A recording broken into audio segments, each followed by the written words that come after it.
गोपियों को प्रेम की ध्वजा कहते हैं। बस गोपियों की बहुत ज्यादा महिमा आई, क्योंकि भगवान की सिवाय कुछ जानते ही नहीं। भगवान जब मथुरा में पधारे हैं तो मथुरा की स्त्रियां दोनों तरफ मकाने के ऊपर दर्शन करने को आ गई, सब इकट्ठे हो दर्शन करने के लिए। तो स्त्रियां आपस में बातें कर रही है, या देवमेव हनने मथुरोपले पैंखो क्षणवादो गायन सिचेन मनुरक्तधियो सुकंठ्या धन्या प्रस्ते जाना। कहते ब्रज की स्त्रियां बड़ी धन्य है।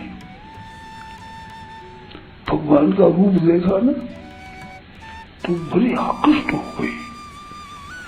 भगवान के रूप में बड़ी मधुरता है, विलक्षणता है। भक्तों पर तो असर पड़े में कहना ही क्या है, परंतु भक्त नहीं उन पर भी असर पड़ता है। जब भगवान को देखते हैं तो मोहित हो जाते हैं। कहने का तात्पर्य कि बैल रखने वाले ये भी आकृष्ट हो जाते हैं। ऐसा भगवान का रूप है सुंदर। तो मथुरा की स्त्रियां कहती है, जो गोपिकाएं या दूह ने गाया दूहती है तो गाया दूहती में ध्यान भगवान पे हो रहा है।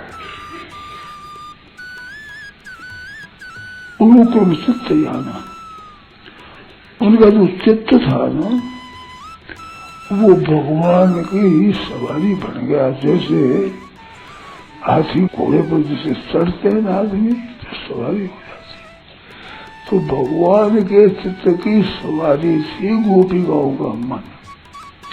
उस मन ऊपर चढ़े ही रहते थे, आंखों में उबल रहते थे। गोपिकाएं आपस में बात करती है कि यशोदा मैया गोरी, नंद बाबा गोरे, दाऊ भैया गोरे, ये कारण कहां से आ गई? लेकिन परिवार का परिवार गोरा और अकेला तो उन्होंने बातें करी। अरे कारण हम समझ गई क्या? कजरारी अखियां न मैं रेमोरे रात, हम काजल डालती है तो काजल की आंखों में ये रात दिन रमता है। इस बात से खड़ा हो गया है।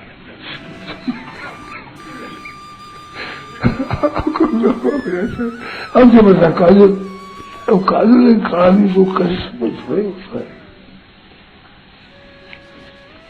इस बात से सके सवाल का इस वास्ते है तो नेत्रों में मन में उनकी हरदम भगवान बने रहते थे। ये प्रेम की बात है। जहाँ प्रेम होता है ना मुझे दिखता नहीं भेष, प्रेम होता है तो मुझे दिखता ही नहीं।